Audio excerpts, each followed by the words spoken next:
Hello bachcho, so first of all we will read out the question. So question says fill in the blanks so as to make the following statements true. So for this let's see the solution here. तो simply यहाँ पर हमें 3 statement given है और हमें उसमें blanks given है और इसे हमें इस तरीके से फिल आउट करना है कि स्टेटमेंट ट्रू हो जाए. तो सबसे पहले हम बात कर लेते हैं की कॉन्सेप्ट की जिसका हम यूज करने वाले हैं विद इन दिस सॉल्यूशन.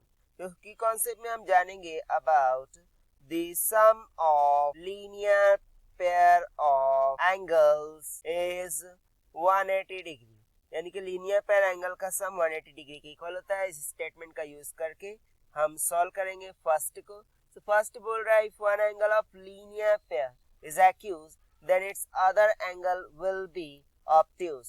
अब ऐसा क्यों? सो जनरली हम जानते हैं जो sum of linear pair angle होता है वो किसके इक्वल होता है 180 डिग्री के. तो यहाँ पर यदि मैं मान लूं कि a plus B equals to 180 degree है, जहाँ पर बोल रहा है कि a एक्यूट है, ठीक है, मैं यहाँ पे मान लेता हूँ कि एक एंगल एक्यूट है, सो दूसरा ऑब्ट्यूज ही होना चाहिए. क्यों? क्योंकि एक्यूट बोले तो लेस देन 90 डिग्री, यानी कि वो 90 डिग्री से लेस होगा. यदि मैं मान लेता हूँ कि जो एक्यूट एंगल है ये 60 डिग्री के इक्वल है, समथिंग अबाउट 60 डिग्री, सो मैं 180 में से अगर 60 माइनस कर दूं तो मुझे क्या मिल जाएगा 120. 120 क्या है? एक ऑब्ट्यूज एंगल है, ठीक है. सो यहाँ पर यदि दो लीनियर पेयर एंगल है उसमें से एक एक्यूट एंगल है, सो दूसरा क्या होना चाहिए? ऑब्ट्यूज एंगल होना चाहिए, तभी वो लीनियर पेयर एंगल बना सकते हैं. सो यहाँ से आपको समझ में आ गया होगा कि ये फिल क्या किससे भर देंगे हम? By the means of obtuse angle. So second statement देख लेते हैं. A ray stand on a line then the sum of the two adjacent angles so formed is that dash. से यहाँ पर सेकंड स्टेटमेंट में हमसे बोला क्या जा रहा है, देखिए, a ray stands on a line, एक रे है वो एक लाइन पर स्टैंड करती है, then the sum of two adjacent angles so formed is that dash. so जो adjacent एंगल होंगे उनके जरिए जो सम होगा वो किसके इक्वल होगा? सो ये जो सम होगा वो 180 डिग्री के इक्वल होगा. अब कैसे? तो देखिए यहाँ पर मैं यहाँ पर लेट कर लेता हूँ कि मेरे पास कोई रे है ए बी, ठीक है, ये कुछ रे है मेरे पास ए बी. अब इस ए बी पर मैं एक रे इंटरसेक्ट कर रहा हूँ जिसे मैं बोल दूंगा ओ सी, ठीक है, ओ पॉइंट पर जो इंटरसेक्ट कर रही है और ये कुछ ओ सी की तरह है, ठीक है. सो ये किसी भी तरीके से इंटरसेक्ट करे, परपेंडिकुलर करे या फिर लैटरली इंटरसेक्ट करे. तो यहाँ पर आप देख सकते हैं ये वाला एंगल और ये वाला एंगल, ये दोनों मिलकर के क्या एंगल बना देंगे? Linear pair angle.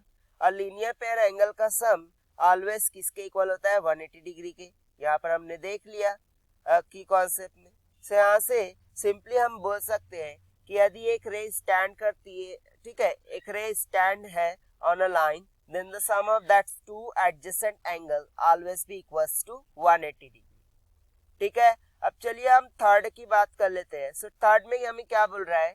If the sum of two adjacent angles is 180, दो एडजेसेंट एंगल है उनका सम 180 डिग्री के इक्वल है, then that dash arms of the two angles are opposite raise.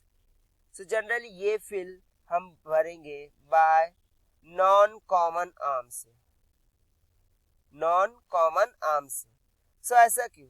तो चलिए यहाँ पर मैं लेट कर लेता हूँ कि यहाँ पर मेरे पास कुछ एक रे है ए बी करके, ठीक है, और यहाँ पर मैं क्या बोल रहा हूँ? If the sum of adjacent angle is 180. So चलिए मैंने यहाँ पर एक रे से इसे इंटरसेक्ट कर दिया ओ सी, जो कि ओ पॉइंट पर इन दोनों को इंटरसेक्ट कर रही है. सो देखिए हमें कौन सी आर्म पूछ रहा है? The dash arm of the two angles are opposite rays. So देखिए ये जो ओ बी है, ठीक है, ये जो ओ बी है ये ओ ए रे के क्या दिख रही है? अपोजिट दिख रही है. और इन्हीं आर्म्स के बारे में हमसे यहाँ पर पूछा जा रहा है. सो जनरली इन आर्म्स को हम क्या बोलते हैं? नॉन कॉमन आर्म्स, ठीक है. सो थर्ड का हमारे पास आंसर क्या हो जाएगा? नॉन कॉमन आर्म्स, ठीक है. सो यहाँ पर हमने तीनों का आंसर लिख दिया है. So this is the required solution. I hope you understand. Well, best of luck. Thank you.